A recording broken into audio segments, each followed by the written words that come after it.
Hello everyone and welcome to our channel P4A mathematics magic. और pair of linear equations का finally सफ़र ख़त्म हो चुका है और अब हम चल रहे हैं एक नए चैप्टर के सफ़र पर जिसका नाम है एप्लीकेशंस ऑफ ट्रिग्नोमेट्री।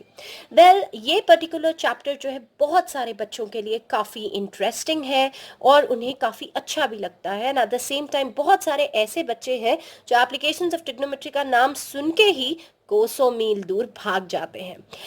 गाइस, जिन्हें ये चैप्टर पहले से पसंद है उनके लिए इस चैप्टर को और अच्छा और एक्साइटेड बनाने के लिए हम लोग ये वीडियो को लेकर आए हैं।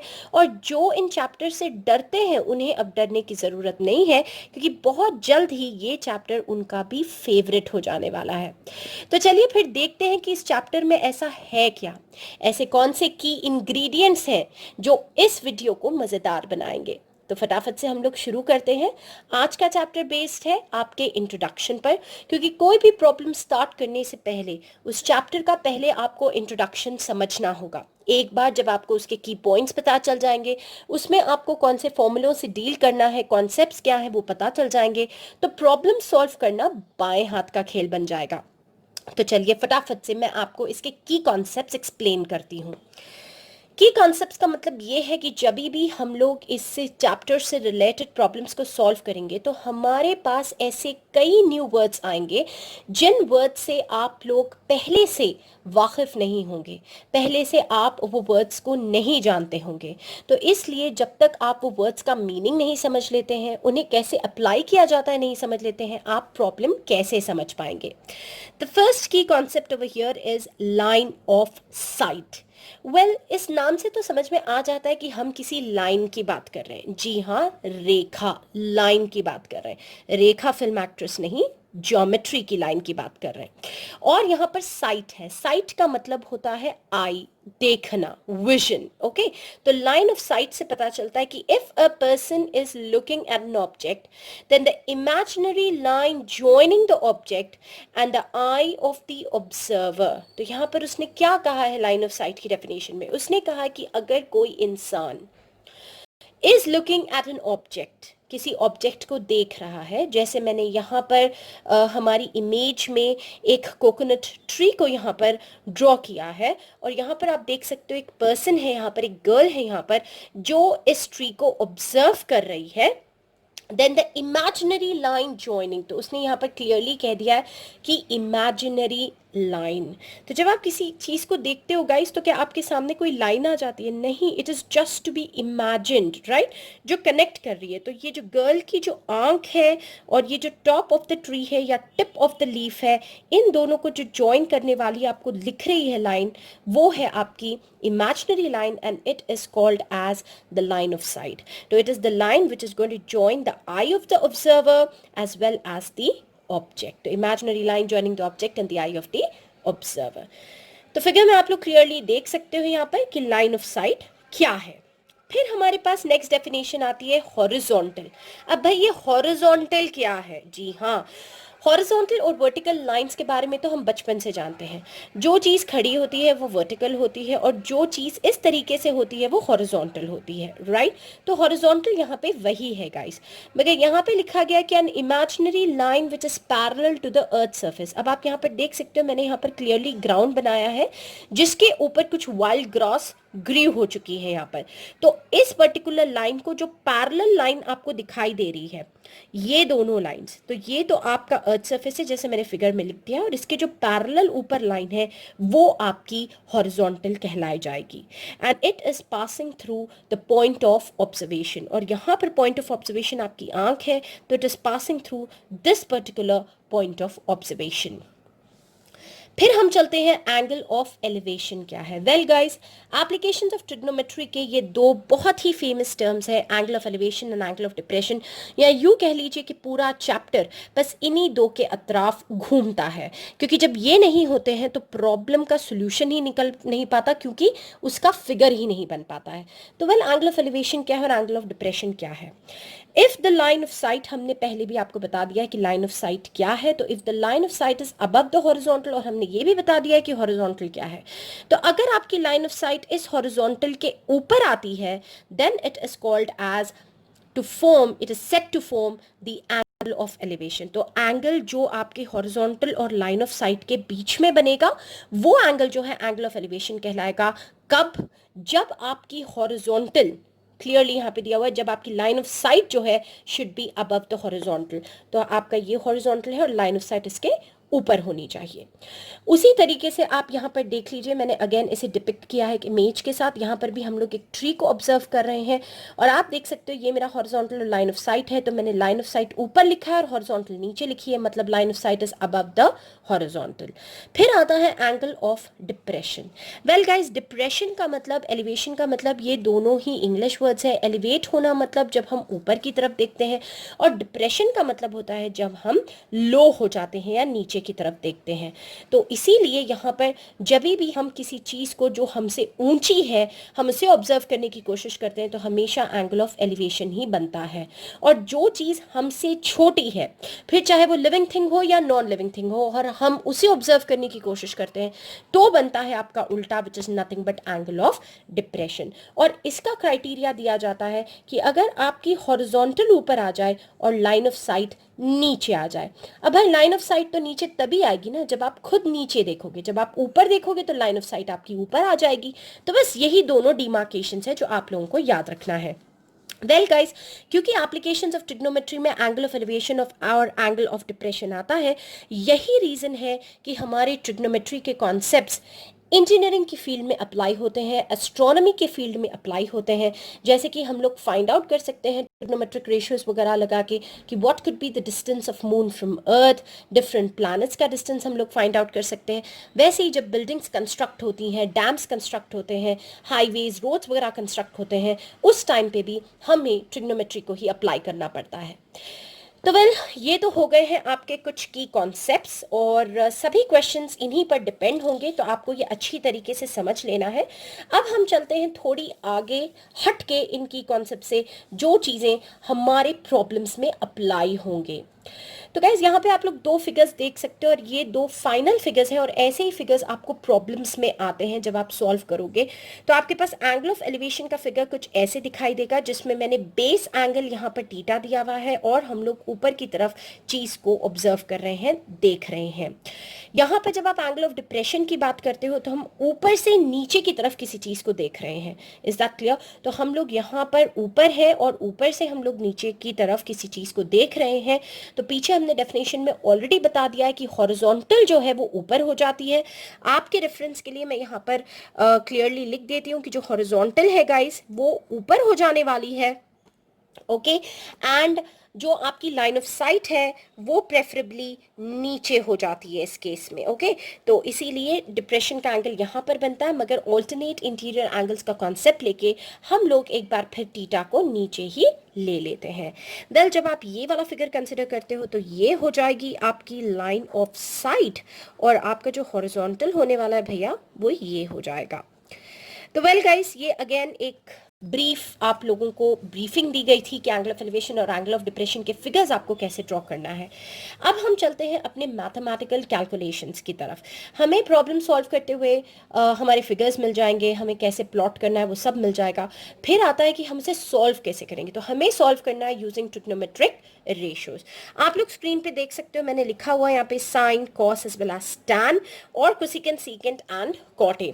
मैं आपको बता दूं कि एप्लीकेशंस ऑफ ट्रिग्नोमेट्री के मैक्सिमम केसेस में आपको टैन या फिर कॉट से डील करना है, क्योंकि ये दोनों रेसिप्रोकल्स हैं, तो you can go mostly with tan.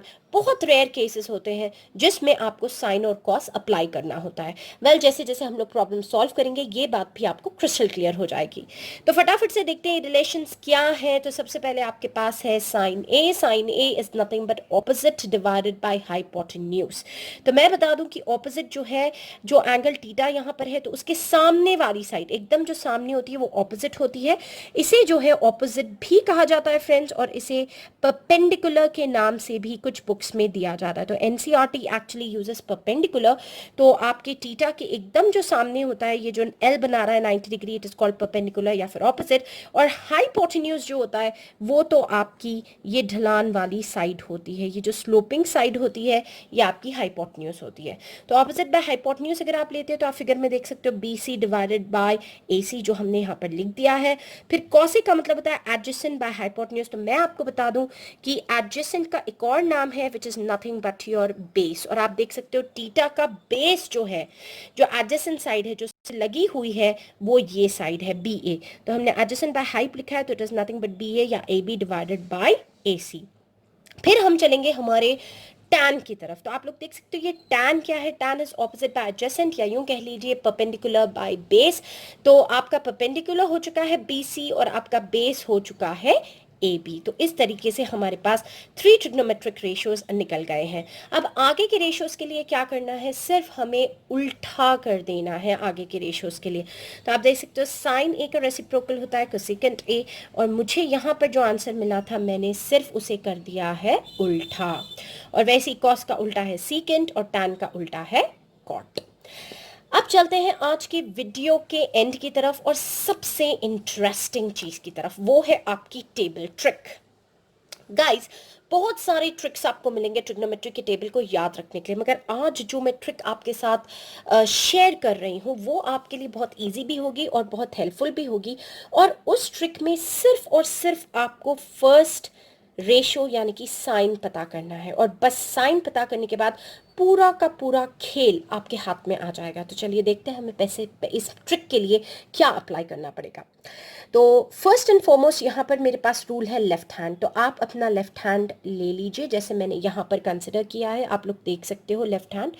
और आप लोगों को यहाँ पर क्या करना है, after you have taken your left hand into consideration, what have you to do over here. हमें कॉन्सेंट्रेट करना है हमारी फिंगर्स पर।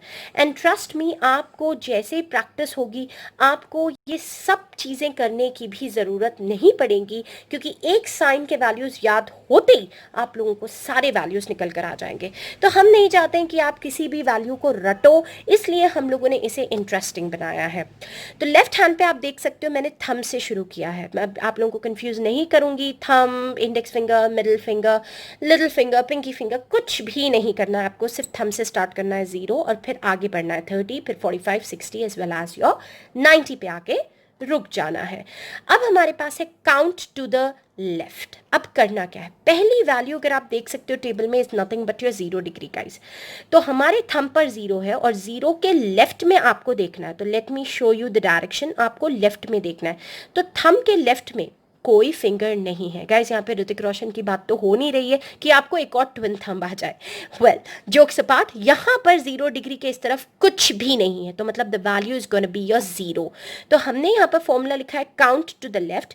तो हमें सिर्फ क्या करना होगा, मैं आपको स्क्रीन पर बता रही हूँ। 0 डिग्री के लिए, क्योंकि थंब के लेफ्ट हैंड की तरफ, लेफ्ट साइड की तरफ कुछ नहीं है, तो हम लोग लिखेंगे 0। फिर उसने कहा डिवाइड बाय 4, फटाफट से इसे 4 से डिवाइड कर लेना। Anything 0 when divide by anything gives you 0 back, और जो भी आंसर आएगा उसका स्क्वायर रूट निकाल देना। तो देखो फटाफट से हमने स्क्वायर रूट भी निकाल दिया, तो 0 का स्क्वायर रूट 0 ही आने वाला है, और इस वजह से हमें जो फर्स्ट वैल्यू मिलेगी फ्रेंड्स वो 0 ही होगी। फिर चलते हैं हमारे 30 डिग्री की तरफ। तो अब आप देखो 30 के लेफ्ट में क्या है भैया जी, 30 के लेफ्ट में हमारे पास एक ही फिंगर है, एक ही थंब है हमारे पास, 1। तो अब हमें क्या करना है, 30 के लिए हम लोग लिख लेते हैं फटाफट 1, और फिर एज पर द रूल्स हम इसे डिवाइड कर लेते हैं 4 से, और फिर जो भी आंसर आ रहा है उसका हम निकाल लेते हैं स्क्वायर रूट। तो 1 का स्क्वायर रूट तो 1 ही होगा, और 4 का स्क्वायर रूट निकलने वाला है 2। तो इसलिए हमारे पास वैल्यू जो आ गई है वो है 1/2। फिर हम चलते हैं जी हमारे 45 की तरफ। तो ये है आपका 45, और 45 के लेफ्ट में अब देखो कितने फिंगर्स हैं। तो हमारे पास आ जा रहे हैं भाई 2। तो फटाफट से फॉर्मूले में डालिए 45 के लिए। So all we are going to do is, जो भी नंबर आ रहा है 2, उसे डिवाइड करिए 4 से। अब इसे कैंसिल कर लीजिए, तो you are going to get 1/2, और फटाफट से आंसर का स्क्वायर रूट निकालिए। तो जब आप इसका स्क्वायर रूट निकाल लेते हो तो आपको मिल जाता है 1/2, क्योंकि 1 का स्क्वायर रूट 1 है और 2 जो है उसका रूट नहीं निकलता, इट्स इरेशनल, तो इट इज √2। तो इससे हमें मिल गई है नेक्स्ट वैल्यू 1/√2। अब हम चलते हैं हमारे 60 डिग्री की तरफ। तो देखिए फिर से हाथ वापस आ गया, और 60 के हमारे लेफ्ट में है 1, 2 और 3 फिंगर्स। तो फटाफट कर लो भाई 60 के लिए, तो 3/4 और निकाल लेना है under root. √3 is again irrational, और 4 का रूट आने वाला है 2। तो अब हमें इससे मालूम पड़ गया है कि वैल्यू होगी √3/2। फिर चलते हैं 90 भैया की तरफ। तो 90 की तरफ है 1 2 3 और 4, लेफ्ट की तरफ है 4। तो हम फटाफट 90 के लिए लिख लेते हैं 4/4 और इसका आंसर है 1 और फिर अंडर रूट। तो हमें वैल्यू मिलने वाली है नथिंग बट योर 1। तब आप देख सकते हो कि कितनी खूबसूरती से हमें ये सारे वैल्यूज़ मिल चुके हैं। और अगर आप अच्छे हो मेमोराइजिंग पावर में तो बहुत सिंपल है, 0 का 0 होता है, 30 जो है वो 60 का आधा होता है तो हाफ हो जाता है, 45 को यही 1/2 लिख के हम लोग √2 लगा देते हैं, 60 √3/2 होता है, 90 ठहरे भाई 1। अब चलते हैं हम लोग कॉस कैसे फाइंड आउट करना है। कॉस के लिए आपको उल्टा लिखना होगा, ये पूरे रो को उल्टा लिख देना है। तो यहाँ पे हम लिख देते हैं 1, फिर बारी आ जानी है √3/2, ये हो जाएगा 1/√2, फिर आ जानी है 1/2 और ये हो जाएगा 0। दैट्स इट, पहले रो को उल्टा, लास्ट से फर्स्ट। फिर हम चलते हैं हमारे टैन भैया की तरफ। एक्चुअली में तो टैन भैया होता है साइन डिवाइडेड बाय कॉस, मगर अगर आप उतना भी नहीं करना चाह रहे हो साइन बाय कॉस तो इससे और इजी मेथड है। 45 को लिख देना फटाफट से 1, और 45 के ये दोनों तरफ जब आप आओगे तो आपको पहले मिलेगा 0 और 30 डिग्री दे देगा 1/√3। फिर जब आप इस तरफ आओगे तो 1/√3 का रेसिप्रोकल हो जाएगा और आपको देगा √3/1 विच इज नथिंग बट योर √3, और यहाँ पे आपको मिल जाएगा इन्फिनिटी या फिर नॉट डिफाइंड। आप लोग साइन डिवाइडेड बाय कॉस करके भी देख सकते हो। अब चलते हैं कोसिकेंट, सीकेंट और कॉट की तरफ। तो कोसिकेंट के लिए जो भी हमें यहाँ पर वैल्यूज मिली है हमें फटाफट से उन्हें उल्टा कर देना है। तो let me tell you guys, 0 का यहाँ पे आपको बन जाने वाला है not defined which is nothing but your infinity, क्योंकि 0/1 है तो 1 जहाँ पर 0 होगा उसका उल्टा इन्फिनिटी होगा, कीप दैट इन माइंड। 30 का उल्टा 1/2 2 दे देगा, ये 1/√2 को रेसिप्रोकल करके √2 कर दीजिए, यहाँ पर आएगा 2/√3 और 1 तो 1 ही रहेगा। फिर कॉस के उल्टे यानी कि रेसिप्रोकल्स आपको लिखना है, तो 1 का उल्टा 1 ही रहने वाला है। यहां पर आ जाना है 2/√3, यहां पर आ जाना है √2, यहां पर 2। और मैंने आपको पहले भी बताया है कि 0 का उल्टा जहां पर भी होगा वो हो जाने वाला है आपका इनफिनिटी। फिर टैन भैया की तरफ चलते हैं। तो ये आपके पास आ गया इन्फिनिटी, ये आपके पास √3, ये आपके पास 1, ये 1/√3। और जैसे 0 का उल्टा इन्फिनिटी है तो इन्फिनिटी का उल्टा होने वाला है 0। तो आप देख सकते हो अब तक आपने बहुत सारी ट्रिक्स देखी होंगी, हो सकता है कि हैंड ट्रिक भी आपने पहले देखी होगी, मगर गाइस मैंने यहाँ पर सिर्फ और सिर्फ साइन को ढूंढा था और एक साइन की मदद से मैंने कॉस, टैन, कोसेकेंट, सीकेंट और कॉट पूरे ढूंढ लिए हैं। तो वेल इसके साथ हम लोग आते हैं अपनी एंड ऑफ द वीडियो पर। होप आप लोगों को आज की इंट्रोडक्टरी वीडियो बहुत ही पसंद आई होगी, ट्रिक भी बहुत अच्छी लगी होगी, और अगर पसंद आई तो लाइक शेयर और सब्सक्राइब करिए और चलती है फटाफट हमारे जोक की तरफ। Thanks for watching.